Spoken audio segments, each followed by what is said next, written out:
지난주 일요일 저녁 아들에게서 전화가 걸려왔습니다. 그런데 전화기 너머로 들려온 목소리는 평소와 달랐습니다. 떨리고 힘없고 어쩐지 절망적이기까지 했죠. 엄마, 한참을 머뭇거리던 아들이 마침내 입을 열었습니다. 은희가 이혼하겠다고 해요. 그 순간 세상이 멈춘 것 같았습니다. 머릿속이 하얗게 변하면서 온갖 생각들이 스쳐갔죠. 왜? 무슨 일이 있었나? 우리 아들이 뭘 잘못했나? 하지만 아들이 계속해서 들려준 이야기는 제가 전혀 예상하지 못한 것이었습니다. 은희가 그러는데요. 시댁에서는 자신을 한 번도 한 사람으로 봐주지 않았다고, 항상 며느리라는 역할로만 봤다고, 더 이상은 못 살겠다고 하네요. 그날 밤 잠을 이룰 수 없었습니다. 30년 전 제가 며느리로 들어갔을 때를 생각해 보았습니다. 그때 저도 힘들었죠. 시어머니 눈치를 보며 살았고 하고 싶은 말도 삼키며 지냈습니다. 그때 제가 바랐던 것은 무엇이었을까요? 이해받고 싶었습니다. 인정받고 싶었고요. 며느리가 아닌 한 사람으로 존중받고 싶었습니다. 그런데 언제부터인가 저는 그 마음을 잊고 살았던 것 같습니다. 내가 시어머니가 되면서, 내가 며느리를 맞으면서 어느새 예전에 그 시어머니가 되어 있었던 거죠. 안녕하세요. 인생지혜 노트입니다. 반갑습니다. 방금 들려드린 이야기는 실제로 일어난 일입니다. 그리고 아마도 여러분 중 많은 분들이 비슷한 고민을 하고 계시거나 혹은 불안감을 느끼고 계실 것 같아요. 우리 며느리는 괜찮을까? 혹시 나도 모르게 며느리에게 상처를 주고 있는 건 아닐까? 며느리가 점점 멀어지는 것 같은데 내가 뭘 잘못한 걸까? 이런 마음들 말이에요. 여러분 괜찮습니다. 이런 고민을 하고 계신다는 것 자체가 여러분이 좋은 시어머니라는 증거예요. 다만 우리가 몰랐던 것들이 있었을 뿐입니다. 시대가 바뀌면서 생긴 작은 차이들, 서로 다른 마음의 언어들, 이런 것들을 이해하지 못했을 뿐이에요. 오늘 영상에서 며느리가 속으로 힘들어하는 말과 행동은 무엇인지, 내가 잘해준다고 했던 게 왜 부담이 되었는지, 지금부터 어떻게 다시 가까워질 수 있을지 그 지혜를 하나하나 나눠드릴게요. 영상을 끝까지 보시면 마음속에 오래 걸려있던 답답함이 스르르 풀리실 거예요. 시작하기 전에 잠깐만 시간을 내어주세요. 오늘 이 시간이 여러분께 의미 있는 시간이 되셨으면 좋겠어요. 이런 따뜻하고 깊이 있는 이야기들을 놓치지 않고 계속 들으시고 싶다면 지금 구독 버튼을 한번 눌러주세요. 그리고 오늘 이야기가 여러분 마음에 조금이라도 와 닿으신다면 좋아요도 눌러주세요. 더 많은 분들께 이 이야기가 전해질 수 있도록 도와주는 힘이 됩니다. 자, 이제 본격적으로 시작해 보겠습니다. 오늘 이야기는 조금 날카로울 수도 있어요. 혹시 들으시다가 이거 내 이야기네 하실 수도 있고 마음이 조금 아프실 수도 있어요. 하지만 괜찮습니다. 중요한 건 지금부터 깨닫고 바꿔나가는 거예요. 여러분은 충분히 하실 수 있어요. 잘못 살아온 게 아니라 이제부터 사랑을 올바른 방식으로 표현할 방법을 이제 배우시는 거예요. 제일 먼저 며느리를 멀어지게 만든 말 3가지를 알아보겠습니다. 사실 시어머니들은 말로 다가가려 한 경우가 적지 않습니다. 조언처럼, 걱정처럼 애정이 담긴 말이라고 믿었으니까요. 하지만 그 말들이 며느리에겐 무게가 다른 방식으로 다가갑니다. 아예 안 가질 거니? 첫 번째 말입니다. 이건 정말 흔한 말이죠. 요즘 젊은 부부들은요, 아이 낳는 문제를 정말 많이 고민합니다. 경제적인 이유도 있고 서로의 관계가 우선이라는 생각도 있어서 누군가가 안 낳을 거야? 하고 물으면 그 순간 질문이 아니라 압박처럼 다가옵니다. 아이 문제는 부부가 알아서 결정할 문제인데 왜 자꾸 시댁에서는 간섭처럼 느껴지게 말하지? 이런 생각이 며느리의 마음에 차곡차곡 쌓입니다. 그저 걱정이었고 진심으로 잘 되기를 바라는 마음이었겠지만 그 말에 돌아온 건 침묵, 그리고 서서히 멀어지는 거리감입니다. 난임 치료 중인 한 며느리는 어머님께 그걸 말하면 또 뭐라 하실까봐 그냥 아무 말도 못하고 참았다고 했습니다. 이처럼 관심의 말 한마디가 누군가에겐 칼처럼 날카로운 질문이 될 수 있습니다. 두 번째 말, 우리 집은 다 이렇게 해입니다. 우리 집은 원래 이래, 우린 항상 이렇게 해왔어. 이 말도 사실 악의가 없죠. 그저 우리 집안의 방식, 익숙한 습관을 말한 것뿐입니다. 그런데 며느리는 그렇게 느끼지 않습니다. 우리 집이라는 말 안에 너는 아직 우리 식구가 아니야. 그러니까 따라와야 해. 이런 뉘앙스가 숨어 있다고 느끼는 거예요. 시댁의 오랜 방식이 며느리에겐 나의 방식은 틀렸다는 무언의 선긋기로 들리기도 합니다. 명절 때 일어난 일이었습니다. 며느리가 음식 재료를 미리 손질해서 가져오려 했는데 시어머니는 이렇게 말했답니다. 우리 집은 원래 다 아침 일찍 모여서 같이 해. 우린 항상 이렇게 해왔어. 그 말에 며느리는 나는 아직 우리 가족은 아니구나 라는 생각이 들었답니다. 사실 시어머니는 가족처럼 지내자는 뜻이었는데 며느리는 그 말에서 너는 우리 방식에 맞춰야 해 라는 보이지 않는 선을 느꼈던 거죠. 그리고 세 번째 말, 넌 어떻게 전화 한 통이 없닙니다. 이 말은 아무 의심 없이 나오는 말일 겁니다. 기다렸고 보고 싶었고 그래서 서운하니까 툭 하고 나오는 말이죠. 그런데 그 말이 며느리에겐 왜 이렇게 내가 관리받는 느낌이지? 하는 생각을 들게 만들 수 있습니다. 실제로 어떤 며느리는 전화 안 하면 혼나는 기분이 들어요 라고 했어요. 그 말 속엔 내가 내 기대에 못 미쳤다는 무언의 실망이 담겨 있던 겁니다. 이렇게 세 가지 말. 전부 시어머니의 정과 관심에서 나온 말이지만 며느리에겐 기대와 압박, 그리고 감시처럼 느껴질 수도 있다는 것.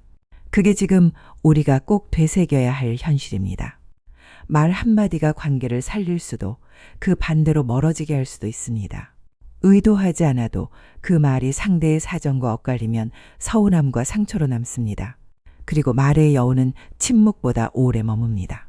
우리가 다시 돌아봐야 할 것은 내가 왜 그렇게 말했느냐보다 그 말이 어떻게 들렸을까입니다. 관계는 말한 사람보다 들은 사람의 마음에 따라 방향이 바뀌는 법이니까요. 지금부터는 말보다 더 멀어지게 만드는 행동에 대해 이야기 나눠보겠습니다. 말 한마디도 조심스러운데 사실 더 큰 영향을 주는 건 행동입니다. 내가 좋은 마음으로 했는데 돌아서서 며느리는 숨이 막힌다고 느낄 수 있어요. 그게 바로 우리가 놓치기 쉬운 시어머니의 행동입니다. 먼저 예고 없이 집에 찾아가는 일. 아무도 없을 때 잠깐 들렀다 가면 되지. 애 얼굴 좀 보고 싶어서. 그 마음 충분히 이해해요. 하지만 며느리 입장에서는 그게 사생활을 침범당한 느낌이 들 수 있습니다. 요즘은 부부 둘만의 시간, 아이와의 리듬, 그리고 집이라는 공간의 경계가 굉장히 중요하거든요. 갑작스러운 방문은 사랑이 아니라 통제처럼 느껴지고 시댁은 언제든 우리 집에 들어올 수 있는 존재라는 보이지 않는 긴장감을 줍니다. 두 번째는 계속해서 반찬이나 김치, 음식들을 보내는 일입니다. 고생할까봐. 애 키우느라 힘들 테니까. 요즘 애들은 음식 못하잖아. 이런 마음으로 정성껏 준비하시는 경우가 많죠. 하지만 며느리는 속으로 이렇게 생각할 수도 있어요. 이걸 매번 받는 것도 부담이야. 어떻게 처리하지? 냉장고도 꽉 찼는데. 안 받으면 서운해하실 텐데 또 인사도 해야 하고. 그리곤 점점 전화하기가 더 어렵고 감사 표현도 어색해지고 그렇게 거리가 벌어지게 됩니다. 음식은 정성이지만 받는 사람에게 의무와 부담이 되어서는 안 됩니다. 세 번째는 기대와 침묵으로 며느리를 힘들게 하는 일입니다. 말은 하지 않지만 당연히 알아서 하겠지. 며느리니까 이 정도는 하겠지. 라는 당연함의 시선이 존재합니다. 예를 들어 명절에 일손을 돕지 않으면 저 친구는 눈치가 없다는 생각이 들고 손주를 돌보지 않으면 며느리는 자기 일만 챙긴다는 말이 절로 나올 때 그건 말보다 더 무서운 기대의 눈빛이죠. 며느리는 그 눈빛을 알고 그 눈빛을 피하려고 스스로 거리를 둡니다. 그리고 나중엔 그 거리에서 돌아오지 않으려 해요. 우리가 놓치고 있던 건 내가 뭔가 하려고 했던 행동이 상대에겐 지켜야 할 의무처럼 느껴진다는 점입니다. 정성을 다했는데 돌아오는 건 오히려 거리감일 때 우리는 마음이 너무 아프지만 그 원인을 밖이 아닌 내 안에서 돌아볼 때 진짜 변화가 시작됩니다. 이번 장에서는 왜 며느리들은 말을 안 하는지 그 속에 숨겨진 진심은 무엇인지 조금 더 깊이 들여다보겠습니다. 괜찮아요. 아니요, 전 다 좋아요. 그냥요. 이런 며느리의 대답. 여러분도 익숙하시죠? 처음엔 착하고 순한 아이라서 그렇구나. 불만이 없나 보다. 그렇게 생각했을지도 모릅니다. 하지만 시간이 지날수록 그 침묵이 불편함과 거리감으로 변하는 걸 느끼게 됩니다. 왜 며느리는 말하지 않을까요? 왜 힘들어 속상해요? 그건 좀 부담이에요. 이런 말을 하지 못하는 걸까요? 그 이유는 단 하나입니다. 이미 마음이 멀어졌기 때문입니다. 며느리는 싸우고 싶지 않습니다. 괜히 말 꺼냈다가 오해를 살까? 불편한 관계가 더 어색해질까봐 그냥 조용히 있는 겁니다. 시댁에선 늘 긴장 상태죠. 눈치를 보고 분위기를 살피고 무슨 말을 하면 안 되는지 먼저 계산합니다. 그리고 그 안에서 내 감정은 중요하지 않다는 걸 배워버립니다. 가끔은 이런 생각도 합니다. 나는 왜 이 집안에서는 나로 존재하지 못할까? 나라는 사람은 왜 항상 며느리라는 역할로만 보일까? 며느리는 침묵합니다. 하지만 그 안에서 작고 날카로운 서운함들이 켜켜이 쌓여갑니다. 어느 날엔 가슴이 답답해서 혼자 울기도 합니다.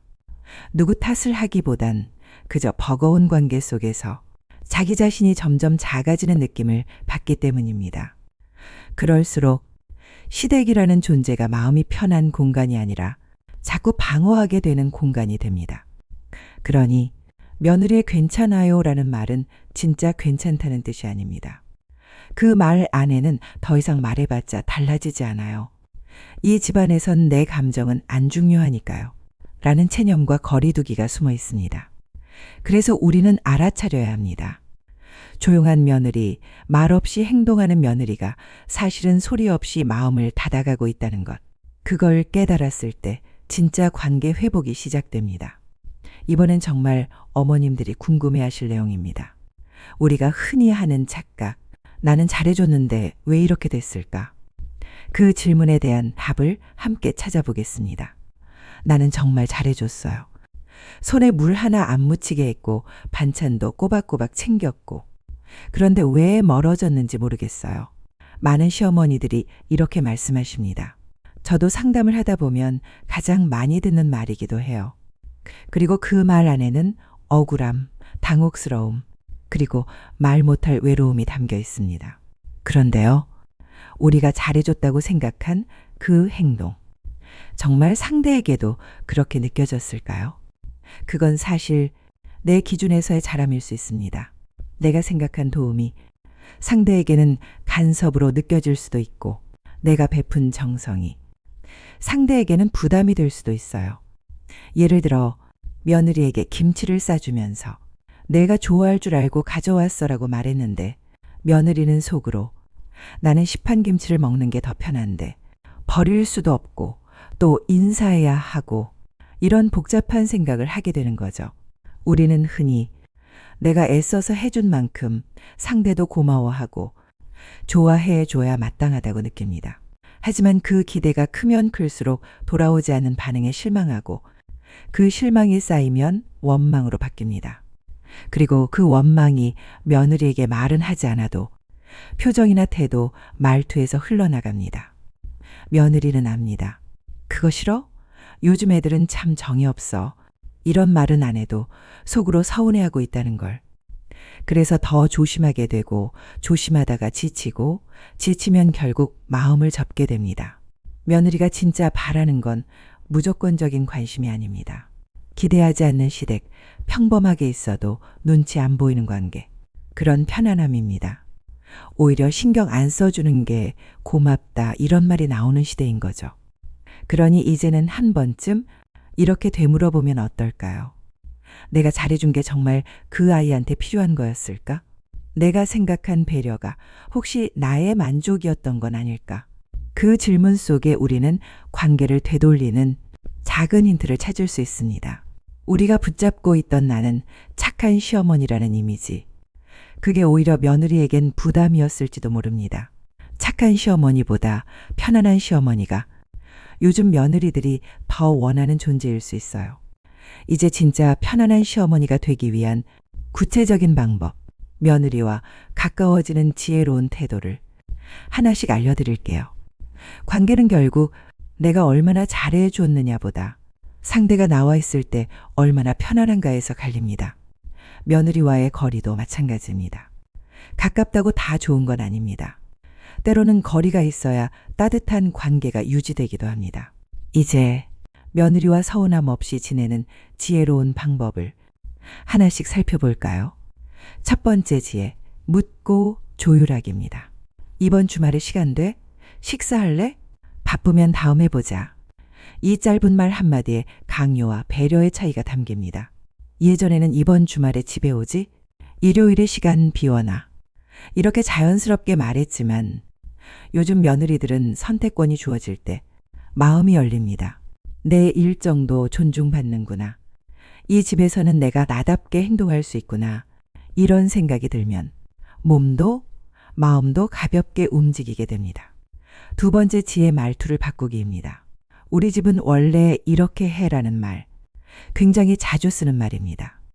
하지만 이 말은 우리는 이렇게 살아왔으니 너도 따라와라는 무언의 강요로 느껴질 수 있어요. 말투만 살짝 바꿔보세요. 혹시 너희는 다르게 하는 방법 있어? 나는 이렇게 했는데 요즘엔 어때? 같은 말도 존중의 태도가 담기면 전혀 다르게 들립니다. 세 번째 지혜, 동등한 가족으로 대하기입니다. 며느리를 아직도 손님처럼 대하시는 분들 많습니다.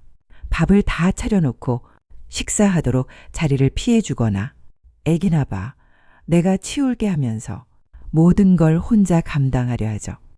하지만 그렇게 하면 며느리는 언제까지나 외부인처럼 느낍니다. 이럴 땐 이렇게 말해보세요. 이거 같이 해볼까? 내가 해주면 더 맛있을 것 같아. 애기는 내가 볼게. 넌 편하게 앉아서 좀 쉬어. 작은 부탁, 작은 권유 안에 너도 우리 가족이야 라는 따뜻한 메시지가 담깁니다. 네 번째 지혜 거리를 두는 것도 배려입니다. 예전엔 매주 전화하고 명절 아니어도 자주 만나고 그게 정이라고 생각했어요. 하지만 요즘은 자주 연락이 관계를 좋게 만든다는 공식이 통하지 않습니다. 적당한 거리는 오히려 며느리에게 이 집은 나를 믿어주는구나 라는 느낌을 줍니다. 한 주에 한 번 하던 전화를 2주에 한 번으로 줄였더니 오히려 며느리 쪽에서 어머님 너무 조용하셔서 제가 먼저 전화드렸어요 라고 연락이 온 경우도 많아요. 서운함이 아니라 여유 있는 존중이 관계를 지키는 힘이 됩니다. 이 4가지 지혜는 어렵지도 거창하지도 않습니다. 다만 내가 먼저 마음을 조금 내려놓는 것, 상대가 숨 쉴 틈을 만들어주는 것, 그게 관계를 회복시키는 진짜 힘입니다. 진심은 결국 통합니다. 이번 장에서는 정말 늦지 않았다는 증거처럼 가슴 뭉클한 실제 사례를 소개해 드릴게요. 이제 와서 무슨 소용이 있을까? 그동안 그렇게 지냈는데 갑자기 바뀌는 게 가능할까? 이런 생각 드시죠? 하지만요, 정말 놀라운 건 관계는 단 한마디로도 달라질 수 있다는 사실입니다. 저희 상담소에 오셨던 한 시어머니 이야기를 들려드릴게요. 며느리와 10년 넘게 어색한 사이였대요. 말은 잘 안 하고 명절에도 형식적으로만 인사오고 그래서 본인도 속으로 상처를 꽤 많이 받으셨대요. 그런데 작년 가을 며느리 생일을 앞두고 갑자기 마음이 동했다고 합니다. 이제는 말해야겠다. 그래서 작은 케이크 하나 들고 며느리에게 문자를 보냈대요. 생일 축하해. 그동안 말은 못했지만 항상 고맙게 생각하고 있었어. 그 메시지 한 통에 며느리가 울면서 전화를 했답니다. 어머님, 그런 말 해주셔서 감사해요. 사실 그동안 저도 너무 죄송했어요. 그날 이후로 며느리는 자주 연락을 주기 시작했고 다음 명절에는 먼저 집에 오겠다고 얘기까지 했답니다. 그 시어머니는 말씀하셨어요. 그 한마디가 이렇게 큰 힘이 될 줄 몰랐어요. 늦은 줄 알았는데 진심은 결국 통하더라고요. 사람 사이의 벽은 오랜 시간 쌓이지만 무너지는 건 단 한순간의 진심일 수 있습니다. 괜찮습니다. 지금까지 오해가 있었더라도 지금부터라도 말투 하나, 태도 하나를 바꾸는 것으로 관계는 조금씩 풀리기 시작합니다. 우리가 해야 할 건 대단한 게 아니에요. 먼저 마음을 여는 용기, 진심을 담은 말 한마디, 상대를 바라보는 눈빛의 변화. 이 세 가지가 며느리와의 사이, 그리고 나 자신의 마음까지 편안하게 만들어줄 거예요. 이제 마지막 한 걸음입니다. 진짜 지혜로운 시어머니는 어떤 사람일까요? 관계를 부드럽게 이어주는 품격 있는 모습 함께 생각해 보겠습니다. 며느리와의 관계가 어려운 이유는 잘 하려는 마음이 없어서가 아닙니다. 오히려 잘하고 싶은 마음이 너무 커서 생기는 갈등일 때가 많습니다. 그런데 그 진심이 상대에게 닿지 않을 때 우리는 자꾸 묻게 됩니다. 나는 도대체 어떻게 해야 되는 걸까? 어떤 시어머니가 되어야 이 관계가 편안해질 수 있을까? 그 답은 어렵지 않게 찾을 수 있습니다. 진짜 지혜로운 시어머니는 말을 많이 하지 않습니다. 대신 행동으로 보여줍니다. 조언하려 들지 않습니다. 대신 귀 기울여 들어줍니다. 내가 정성 들인 것을 자랑하지 않습니다. 대신 상대가 필요한 것을 헤아립니다. 가까이 다가가려고 애쓰지 않습니다. 대신 상대가 편안함을 느낄 만큼만 곁에 머뭅니다. 며느리와의 관계는 가깝다고 해서 좋은 것도 아니고 거리를 둔다고 차가운 것도 아닙니다. 가까우면서도 편안한 거리. 그게 가장 이상적인 관계입니다. 이제는 기다리는 시어머니가 아니라 이해하고 바라봐주는 시어머니가 되어주세요. 그게 아들과의 관계를 부드럽게 만들고 손주와의 정서까지 따뜻하게 바꾸는 진짜 어른의 지혜입니다. 노년의 품격은 관계에서 시작됩니다. 마음을 내려놓고 존중과 배려를 실천하는 그 순간부터 당신은 이미 지혜로운 시어머니의 길을 걷고 계신 겁니다. 오늘 영상이 조금이라도 도움이 되셨다면 좋아요와 구독 꼭 눌러주시고요.